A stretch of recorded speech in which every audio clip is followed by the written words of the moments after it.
오늘 저는 고난주간을 맞아서 십자가상의 7원이라는 제목으로 함께 말씀의 은혜를 나누기 원합니다. 예수님께서 온 인류의 죄를 짊어지시고 십자가에 달리셨습니다. 이번 금요일이 성금요일입니다. 오전 9시에 십자가에 달리셔서 오후 3시에 예수님 운명하십니다. 십자가에 달리셨을 때 7차례 말씀하신 것이 마태, 마가, 누가, 요한 사복음서에 기록되어 있습니다. 제일 먼저 하신 말씀이 용서에 대한 말씀입니다. 용서. 저들을 사하여 주옵소서. 누가복음 23장 34절입니다. 이에 예수께서 이르시되 아버지 저들을 사하여 주옵소서. 자기들이 하는 것을 알지 못함이니이다 하시더라. 우리 인간의 가장 큰 약점은 남을 용서하지 못하는 것입니다. 평생 용서하지 않습니다. 아픈 기억은 떠나버리고 좋은 기억은 담고 있어야 되는데 좋은 기억은 하나도 생각나지 아니하고 나쁜 기억만 갖고 사는 사람들이 참 많이 있습니다. 그 인생 자체가 얼마나 불행한지 모릅니다. 모든 사고를 치는 아이들은 마음에 상처가 있는 아이들입니다. 아이들을 나쁘다고 나무랄 것이 아니라 상처를 준 부모가, 이 사회가 먼저 반성해야 되는 것입니다. 늘 부모가 아이들 앞에서 성내는 모습만 보이고 싸우는 모습만 보이고 술 취해서 주먹 휘두르는 모습만 보이니까 그대로 그것이 아이들에게 상처가 됐습니다. 그래서 평생 그 상처를 안고 미움과 분노를 갖고 살다가 그것이 폭발해서 많은 사고를 일으키는 것입니다. 그런데 나에게 해를 입힌 사람을 용서하지 못해요.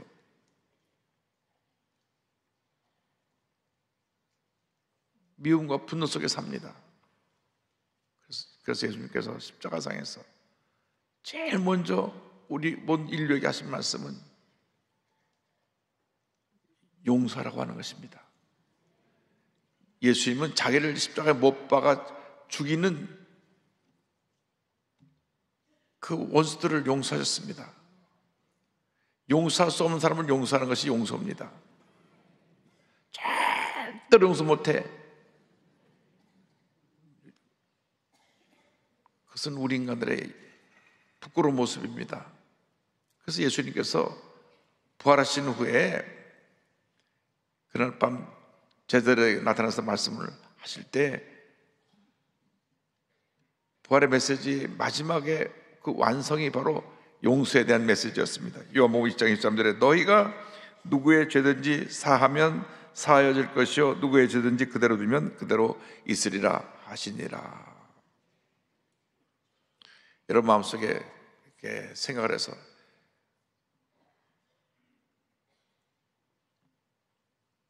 용서 못할 사람들을 떠올리면 누구나 있을 것입니다. 저 너무 많아갖고 다 못 살겠어요. 하나 사람도 있을지 모르겠어요. 그러나 이것을 풀어놓아야 됩니다. 마음의 상처도 미움도 원망도 고통도 다 풀어놓아야 됩니다. 그래야 내가 자유를 받게 되고 온전한 신앙생활을 할 수 있게 되는 것입니다. 남을 미워하고 욕하고 물고 뜨고 싸우는 것은 마귀가 이렇게 와서 장난하는 것입니다. 우리를 파멸시키려고 자꾸 우리를 선동하는 것입니다. 절대로 무속인들 찾아가지 말라고 하는 이유는 무속인들은 우리의 어두움을 자꾸 끌어냅니다. 과거에 너 이런 죄 졌지, 너 집에 이런 사고가 났지, 너 이랬지. 좋은 얘기는 하나도 안 해요. 그래갖고 마음이 어둡게 만든 다음 어떻게 하면 좋겠습니까? 내놔야 내놓고 얘기하지. 내놓고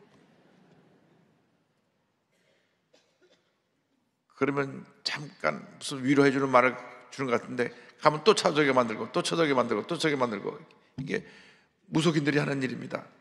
여기 쏘고면 안 됩니다.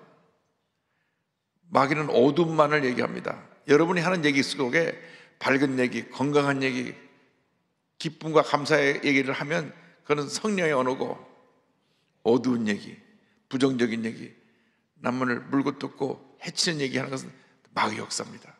많은 사람이 마귀에 속아 삽니다. 어둠에 갇혀 삽니다. 그래서 어둠에서 어둠의 말을 하고 어둠에 빠져 있으니까 우리가 이 사회의 같은 총적인 문제, 어려움에 빠져 있는 사회 속에 살고 있는 것입니다. 탄핵종을 지나가면서 밝은 얘기는 들어본 적이 없어요. 서로 물고 뜯고 싸우고 죽이자는 얘기밖에 없어요. 여러분, 모든 것이 다 용서하지 못한 데서 나온 것입니다. 그래서 예수님께서 십자가에서 자기를 못 박는 사람들을 용서하셨습니다. 저들이 이제 무슨 일을 하는지 모릅니다. 하나님의 아들이 나를 십자가 못 박으면 죽이는데 저들이 이런 잘못을 하는 것을 모르고 있습니다. 저들을 용서하여 주옵소서. 용서가 우리 마음에 가물처럼 흘러나면 그때로부터 하나님의 은혜가 임합니다. 축복이 임합니다. 마음이 건강하고 육신이 건강하고 하나님의 은혜가 충만한 삶을 살게 됩니다.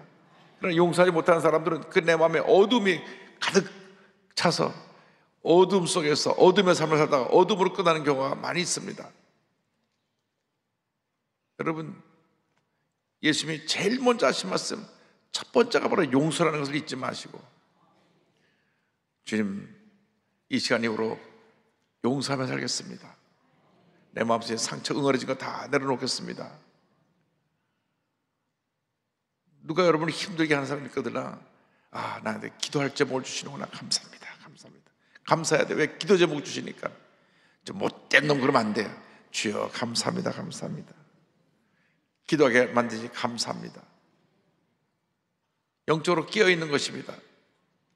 그러나 여러분들은 남의 기도거리를 만들면 안 돼요. 하나님 아버지, 저분 우리 여기 안 나오게 해주십시오. 이런 기도가 나오면 안 됩니다. 저분 얼굴만 보면 정이 떨어집니다. 저분 교회 제발 안 나오게 해주옵소서. 이런 대상이 안 되길 바랍니다.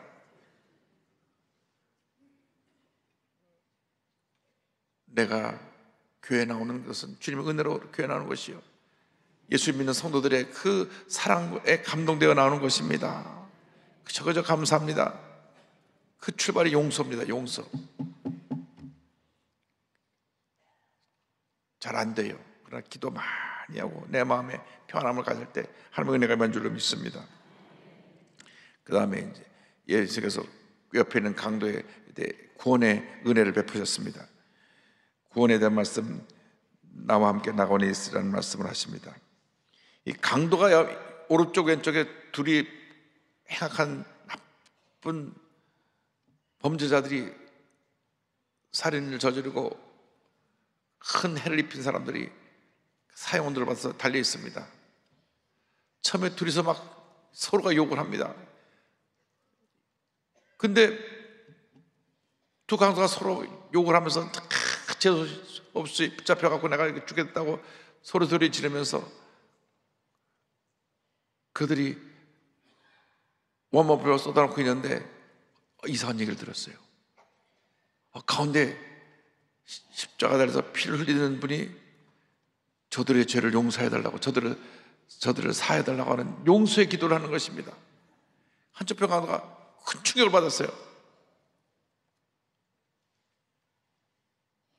저쪽 편 강도가 계속 욕을 하니까 조용히 해라. 너 죄를 져서, 우리들은 죄를 져서 십자가 달린 거지만 저 사람은 우리 같이 죄를 지은 사람이 아니야. 그래서 누가복음 24장 41절 이렇게 얘기합니다. 우리는 우리가 행한 일에 상당한 보응을 받는 것이니 이에 당연하거니와 이 사람이 행한 것은 옳지 않은 것이 없느니라 하고, 그 다음에 예수님한테 이르되 예수여 당신의 나라에 임하실 때 나를 기억하소서 하니, 예수님이 당신의 나라 천국에 가실 텐데 나를 기억하시고 나를 구원해 주세요. 마지막 숨을 거두기 전에 그때 예수님 앞에 이와 같은 고백을 했을 때 주님 말씀하십니다. 43절에 예수께서 이르시되 내가 진실로 내게 이르노니 오늘 내가 나와 함께 낙원에 있으리라. 예수를 믿는 게 오랜 시간이 걸려가지고 믿는 게 아니라 내 마음에 믿음과 확신과 결단만 다가오면 그 순간 예수 믿고 구원을 받게 되는 것입니다. 이 강도는 잠시 후에 죽었습니다. 그런데 한쪽 편 강도는 천국에 갔고 한쪽 편 강도는 지옥에 갔습니다. 마지막 순간 죽기 전에 회개하고 죽은 사람하고 회개하고 죽은 사람하고 이렇게 죽음 이후의 세계가 갈라지게 된 것입니다. 요한복음 3장 10절은 성경 전체 유절입니다. 이 말씀 다 같이 고백합니다. 하나님이 세상을 이처럼 사랑하사 독생자를 주셨으니 이는 그를 믿는 자마다 멸망하지 않고 영생을 얻게 하려 하심이라. 아멘. 믿기만 하면 됩니다. 믿기만 하면. 우리 구원의 은혜가 너무나 귀한 은혜인데 믿으면 구원을 받는 거예요. 믿음의 사람들 되기를 바랍니다. 예수 믿는 사람은 믿음으로 삽니다. 긍정적인 믿음으로 삽니다. 믿음의 사람들은 부정적인 말을 하지 않습니다. 오만과 불평을 하지 않습니다. 믿음의 사람들은 감사하고 또 감사하고 또 감사하고 또 감사하는 것입니다. 우리가 늘 마음판에 새겨야 되는 것은 주님, 내가 믿음의 고백을 하며 살게 하여 주옵소서. 부정적인 얘기는 입에 담지도 말고 옮기지도 말고 내 입에서 긍정의 고백만 하게 하여 주옵소서. 하나님의 은혜가 임하게 되는 것입니다. 세 번째는 육신의 어머니를 부탁하는 사랑의 말씀을 주님이 전하십니다. 19장 20절에 요한복음 20절 20절 보면 예수님께서 그의 사랑하는 제자 요한에게 하신 말씀이 나옵니다. 예수께서 자기의 어머니와 사랑하는 제자 요한입니다. 요한이 제자가 곁에 서 있는 것을 보시고 자기 어머니에게 말씀하시되 여자여 보소서 아들이니이다 하시고 또 그 제자에게 이르시되 보라 내 어머니라 하시는데 그때부터 그 제자가 자기 집에 모시니라. 사랑하는 제자 요한에게 자기 어머니를 부탁합니다. 사실 예수님의 어머니 마리아는 예수님을 잉태할 때부터 정말 말할 수 없는 비난과 고통의 시간을 보내야만 했습니다. 왜? 결혼도 안 했는데 애를 가졌으니까. 요즘 뭐 결혼 안 해도 애 가는 사람 많지만 그 당시 유대 시대에는 결혼 안 하고 애를 가지면 돌에 맞아 죽습니다. 그런데 천사가 나타나서 내게 성령이 임해가지고 하나님께서 메시아를 보낸다고 하니까 순종했어요. 내가 죽으면 죽으리다. 에스더처럼 순종했습니다. 나같이 비천한 계집종에게 이와 같은 하나님의 은혜를 베푸십니까? 주의 뜻이 이루어지기를 원합니다. 순종해서 아이를 갖게 되니까 그 나사렛 동네에서 태어나 자란 것이 아니라 나사렛 그 베들레헴에 가서 아이가 태어나고 그 다음에 애굽에 가서 몇 년 있다가 헤롯 왕이 죽은 다음에 왔으니까 와 보니까 동네 사람들이 수근수근거립니다. 아이고 결혼 전에 애가 졌더니만 저렇게 애를 낳아서 왔네. 다른 밑에서 죽은 애인가 어딘가 말들이 많았습니다. 그 많은 비난을 받으면서 예수님의 어머니 마리아는 묵묵히 예수님을 기도로 평생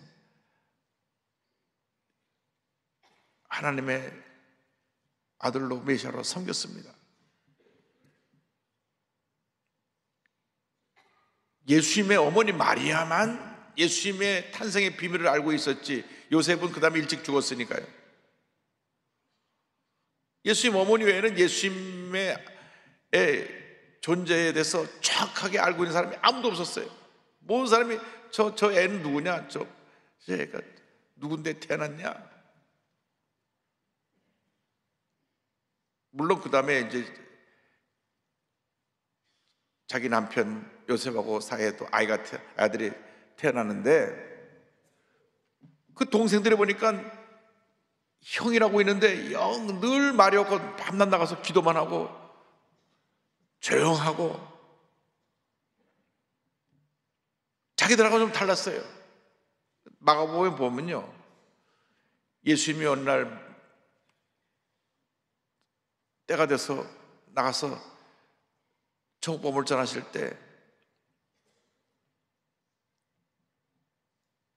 야, 너희 형이 메시아라 그런다. 여 형 돌았나 봐. 그래서 나가 보면은 형이 미쳤다 함을 듣고 붙잡으러 온 기록이 나와요. 미쳤다 함을 듣고. 그 정도로 예수님은 태어나서 외롭게 사시고 비난을 받으며 고통 가운데 사셨습니다. 형제들조차도 예수님을 이해하지 못했어요. 예수님이 죽으시고 부활한 후에야 우리 형이 메시아였구나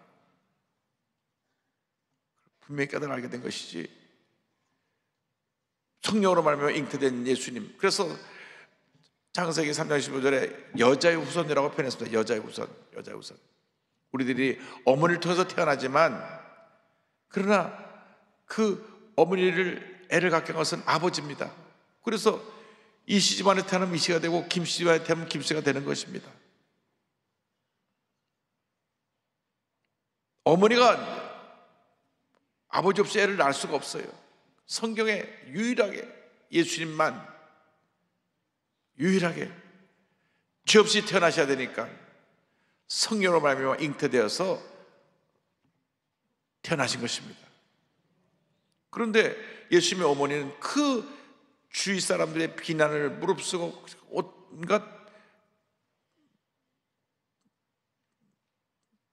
비난과 욕을 먹으면서 예수님을 잘 섬기고 양육해서 십자가의 아래까지 와서 예수님을 쳐다보는 것입니다.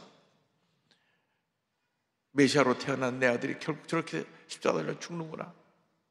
성경 보면 십자가 밑에까지 간 사람이 몇 사람 없습니다. 여자분들 몇 분만 십자가 밑에까지 따라갔어요. 남자 제자는 그 만든 제자 하나도 보이지 않습니다. 요한만 거기서 서 있었습니다. 요한에게, 어머니에게 먼저 말합니다. 어머니, 여자요, 보시옵소서. 옆에 있는 저 요한이 이제부터 당신에게 아들 역할을 할 것입니다. 여자, 벌써 아들이니이다. 그리고 요한에게 말합니다. 이제부터 내 어머니라. 그래서 그 요한이 예수님을 모시고, 예수의 어머니 마리아를 모시고 평생 주님을, 예수의 어머니를 잘 섬겼던 것입니다.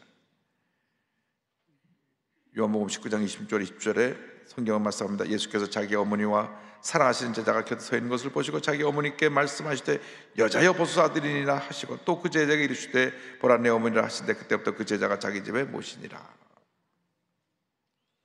그래서 마지막으로 돌아가시기 전에 육신의 어머니에게 사랑을 표현하시고 성경의 10계명 중에 제 5계명인 부모 공경에 대해서 말씀하신 것입니다. 출애굽기 20장 10절입니다. 내 부모를 공경하라. 그리하면 내 하나님 야훼가 내게 준 땅에서 내 생명이 길리라. 요즘 100세 시대라 그러니까 다 장수의 삶을 사는데, 누구에게 장수의 복을 주냐? 성경을 보면 성경 약속은 부모를 공경하는 사람에게 장수의 복을 준다 그랬어요. 여러분, 성경의 명령입니다. 내 부모를 공경하라. 부모님 살아실 때 효도를 다하라 그랬습니다. 부모님을 잘 공경해야 됩니다. 왜? 이 땅에 내가 존재할 수 있게 만들어준 부모님 때문에. 부모님과 싸우고 부모님 앞에 대들고 자기 주장하라고, 이것은 성경적으로 잘못된 것입니다. 내 부모를 공경하라. 이 부모님 사랑에 대해서, 공경에 대해서 주님께서 말씀하신 것입니다. 그 다음에 주님께서 말씀하신 내용은, 네 번째 말씀은 영적인 고난에 대한 것입니다. 엘리 엘리 라마 사박다니. 이 말씀 마태복음 20장 46절입니다. 제 90쯤에 예수께서 크게 소리질러 이르시되 엘리 엘리 라마 사박다니 하시니 이는 곧 나의 하나님 어찌하여 나를 버리셨나이까 하는 뜻이라. 제 9시 오후 3시 임종이 가까웠습니다. 예수님이 십자가 달려서 그 고통 가운데 머리에 가시가 나서 머리도 피가 흐르고요, 손과 발에, 못이박혀서 손과 발에 또 피가 흐르고, 다리에도, 대몸에도 다리에도 피가 흐르고, 피가 줄줄줄 흐르고 있는데 온 인류의 죄를 주님이 다 짊어지셨어요. 과거의 죄, 현재의 죄, 미래의 죄를 다 짊어지셨습니다. 우리 죄덩어리예요. 생각하는 게 죄고, 말하는 게 죄고, 행동하는 게 죄일 때가 너무나 많습니다. 거짓말하고 속이고 싸우고, 요즘 정신없는 사람들이 막 함부로 칼을 휘둘러서 가족들도 죽이고, 이런 정말 비극적인 일들이 일어나고 있는데, 이 모든 죄를 다 짊어지시고 십자가 돌아가신 그 순간 하나님이 너무 그 죄가 끔찍하니까 고개를 돌리셨어요. 너무 그 죄가 흉측하니까, 과거의 죄, 현재의 미래를 다 죄를 짊어지니까. 마태복음 2장 40절에 제90쯤에 예수께서 크게 소리져 이르시되 엘리 엘리 라마 사박다니 하시니 이는 곧 나의 하나님 나의 하나님 어찌 나를 버리시나이까 하는 뜻이라. 이것은 일찍이 다윗이 고난 중에 하나님께 부르짖던 기도를 주님께서 이때 인용하여 고백하신 것입니다. 시편 20편 1절에 내 하나님이여 내 하나님이여 어찌 나를 버리셨나이까, 어찌 나를 멀리하여 돕지 아니하시오며 내 신음소리를 듣지 아니하시나이까. 이처럼 주님이 우리를 위해서 고난을 당하셨습니다. 왜 주님이 십자가 달리셨느냐? 우리 죄 때문에. 그런데요, 통일교,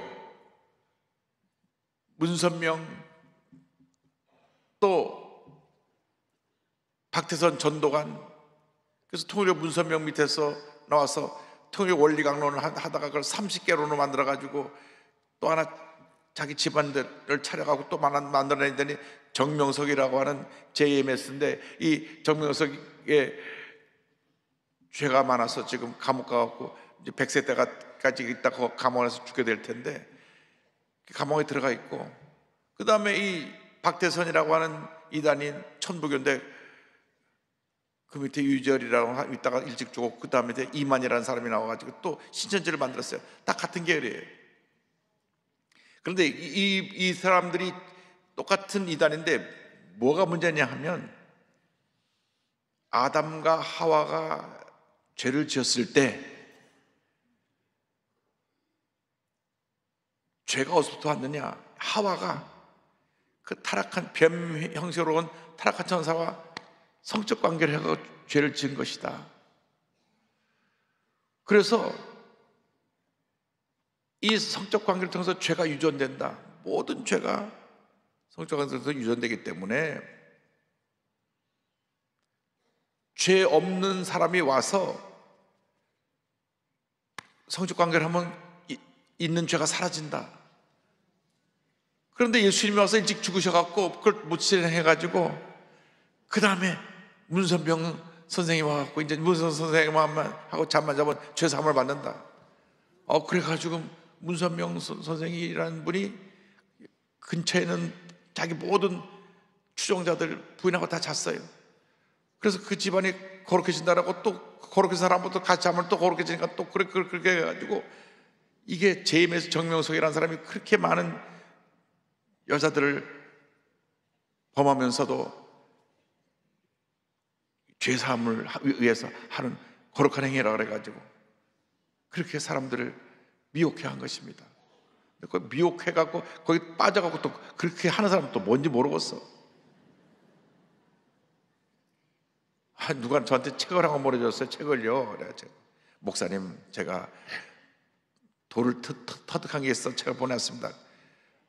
또 두꺼운 책에 내가 열심히 읽다 보니까 나중에 가다 보니까 이 사람이 문서명한테 반해가지고 그 돌을 나한테 전하려고 보낸 거예요. 사탄을 물러가는. 근데 그 책에 보면 그렇게 해요. 처음 만나서 성경 공부를 하는데 인간이 왜 죄를 지었느냐? 하와가 사탄하고 관계를 하고 하와가 아담하고 관계했기 때문에 죄가 서로서로 옮겨가게 됐다. 그 다음에 제 말이 있어요. 하와가 선악과를 따먹어서 죄를 졌으면 아주 말도 아주 묘하게 해요. 입으로 죄를 졌으니까 입을 가려야 되는데 왜 아래를 가려내는 거예요?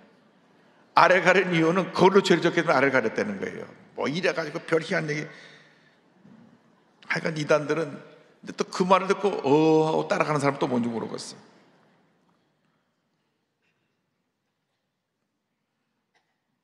그래서 우리가 주의해야 될 것은 예수님이 십자가에서 우리 모든 죄를 지고 돌아가셨는데, 예수를 믿기만 하면 죄사함을 받는 것이지 그 어떤 교주와 그런 성적 관계를 통해서 죄사함을 받는 게 아닙니다. 근데 그 추청자들이 많아요. 추청자들이 신천지에도 한 20만 명 넘고요. 이 제임에서 정말 따라가도 수만 명이 넘게 따라갔어요. 어떻게 그 잘못된 걸 따라가서 또 거기를 그러고 있는지 모르겠어요. 우리가 이 악한 영은 미혹하는 영이기 때문에, 그런데 아예 가지도 말고 상종하지도 말고 사탄을 물어라 쫓아버려야 돼요. 근데 그 책을 나한테 보내온 걸 보니까 왜 거기에 빠졌나 했더니, 원래 문수명에 빠진 사람을 갖다가 청년들하고 같이 가서 그 사람을 이단이라고 해서 벌 주러 갔는데, 그 이단에 있는 분이 날 이단으로 따지기 전에 같이 성경 공부를 해보자고. 성경 공부하다가 빨리 들어가서 이단하고 무슨 성경 공부를 해요? 사탄을 물러가야지. 그래서 이단들은 자꾸 교회 외에 딴 데서 뭐 성경 공부하자, 복음방, 그래서 신천지가 복음방 만들어서 교회 근처에다 만들어놓고 성경 공부하자고 데려가가지고 그 지역마다 다 있어요. 20만 명이 다 예수 믿는 사람이 간 거예요. 정신 차려야 됩니다. 한번 나간 사람 돌아오기도 참 힘들어요. 한번 세뇌가 되면 깊이 되니까. 그래서 우리가 기도하는 가운데 정말 영적인 문제를 영적으로 해석을 해야지. 예수님의 구세주가 없고 예수를 믿기만 하면 구원을 받게 되고, 예수 앞에 회개한 모든 자가 사함을 받아서 우리는 거룩한 의인으로 변화되는 것입니다. 그것 외에 다른 것이 없습니다. 어떤 사람도 우리에게 구원의 길을 제시할 수가 없습니다. 사람은 다 죄 가운데 있기 때문에, 예수님의 모든 사람이 죄 가운데 태어나서 죄 가운데 살다가 죄 가운데 죽어가는 죄인인 것입니다. 문선명도 죄인이고 이만희도 죄인이고 다 죄인입니다. 절대 그 사람이 메시아도 아니고 보혜사도 아닙니다. 그런 거 따라가면 안 돼요. 또 어느 하나님의 교회라는 이단에는 하나님 어머니래. 하나님 어머니. 남편이 죽으니까 또 부인이 또 하나님이 됐어요. 하나님 어머니가 됐어요. 그런데 거기 또 따라가는 사람이 또 꽤 있어요. 여러분, 성경대로 믿고 성경대로 살아야 되는데, 정통 교회가 아닌 그 어디에도 발을 들여놓으면 안 되고, 그 어디에도 관심을 가지면 안 되고, 그 어떤 공부를 한다든지 뭐 여러분에게 뭘 해준데 거기 가서 귀를 기울이고 있으면 안 됩니다.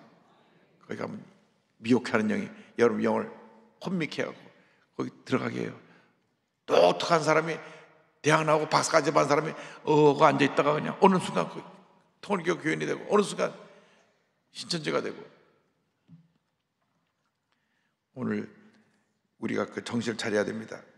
예수님께서 목마르다 말씀하셨습니다. 육신의 고통을 느끼신 예수님, 19장 28절, 구에 예수께서 모든 이미 이루어진 줄 아시고 성령에 응하려 하사 이르시되 내가 목마르다 하시니, 이제는 마지막 숨을 거두기 전에 육신의 극한 갈증을 느꼈습니다. 왜? 온몸에 피를 다 쏟으니까 얼마나 목에 갈증이 심했겠습니까? 예수님은 육신을 믿고 계신 동안은 배도 고프셨고 피곤해서 얼마나 피곤하신지 풍랑에는 배에서도 잠이 드셨고, 또 슬퍼서 눈물을 흘리시기도 하셨고, 육신이 입고 있는 동안은 희노애락을 다 느끼신 것입니다. 예수님이 십자가에서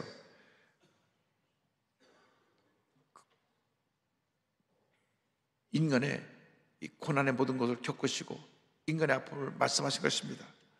그렇기 때문에 우리가 예수님을 바라볼 때 구원의 은혜가 있습니다. 육신의 고난과 육신의 영적인 고난을 이길 수 있는 힘을 얻게 되는 것입니다. 여섯 번째, 숨을 거두기 전에 하신 말씀, 마지막 승리의 구원사역의 완성에 대한 승리의 말씀인데 다 이뤘다. 이 말씀은 구원사역의 완성을 선포하는 것입니다. 19장 30절 다 같이 봅니다. 예수께서 신포도주를 받으신 후에 이르시되 다 이뤘다 하시고 머리를 숙이니 영혼이 떠나가시니라. 다 이뤘다. 다 이뤘다. It is finished. 다 끝났다. 모든 구원의 사역이 완성됐다는 것입니다. 한번 따라하세요. 다 이루었다. 예수님이 다 이뤘습니다. 예수님이 다 이뤘기 때문에 예수님 외에 다른 예수가 없습니다. 예수님만이 우리의 모든 것 되시고 전부가 되시지, 예수님의 그 어떤 사람을 따라가면 안 됩니다. 다 이단입니다. 다 이단이에요. 예수님만 높이고 예수님만 자랑하고 예수님만 닮아가는 우리가 되면 됩니다. 교회에서 예수님의 다른 사람 얘기를 하면 안 됩니다. 예수님이 우리 모든 것이 되시니까. 예수님이 다 이뤘다. 그 말씀 속에 이미 구원의 사역이 완성되고 죄사함과 병고침과 저주와 형벌이 다 사라지는 역사가 일어나게 된 것입니다. 내일 새벽부터 이 예수님께서 십자가에서 그 이루신 일에 대해서 계속 말씀을 나누는데, 내일 또 그 뒷부분 자세하게 말씀드리겠습니다. 마지막, 그리고 숨을 거두기 전에 마지막으로 숨을 몰아쉬면서 영원한 안식에 대한 말씀을 하셨습니다. 평안에 대한 말씀을 하셨습니다. 내 영혼을 아버지 손에 부탁하나이다. 누가복음 24장 46절에 예수께서 큰 소리로 불러 이르시되 아버지여 내 영혼을 아버지 손에 부탁하나이다 하고 이 말씀을 하신 후 숨지시니라. 영원한 안식에 들어가신 것입니다. 내 영혼을 아버지 손에 부탁합니다. 경건한 유대인들이 밤에 잠자리 들기 전에 잠자리 자다가 내 심장이 멈추면 바로 천국에 가는 것이니까 잠자리 전에 내 영혼을 하나님께 부탁합니다 하고 잠이 듭니다. 예수님께서 잠드시는 기도를 한 것입니다. 예수님의 잠은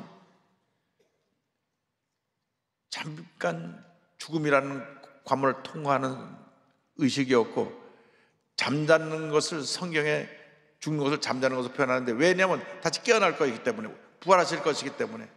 예수님께서 잠깐 잠드셨다가 부활절 아침에 깨어나셔서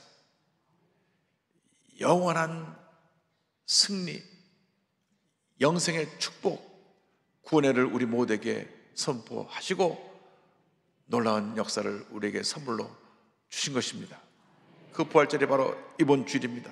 그러므로 여러분, 오늘 십자상의 치료를 기억하면서 여러분의 일생 살아가는 동안 하나님의 가장 기뻐하신 모습으로 하나님의 영광을 살아가는 여러분 모두 되시기를 주님의 이름으로 축원합니다. 기도하겠습니다. 사랑과 은혜와 자비가 원하신 하나님 아버지, 예수께서 십자가에서 우리를 위해서 피 흘려 돌아가시며 7차례 하신 말씀을 우리가 마음판에 새깁니다. 주님, 저희들을 용서하여 주옵소서. 용서를 우리가 실천하게 하여 주시옵소서. 사랑을 실천하게 하여 주시옵소서. 모든 고난을 참고 견디며 이기게 하여 주시옵소서. 주님의 구원하게 완성된 그 사역을 믿음으로 받아들이며 주님의 평안함에 거하게 하여 주옵소서. 예수님의 이름으로 기도 올리옵나이다. 아멘.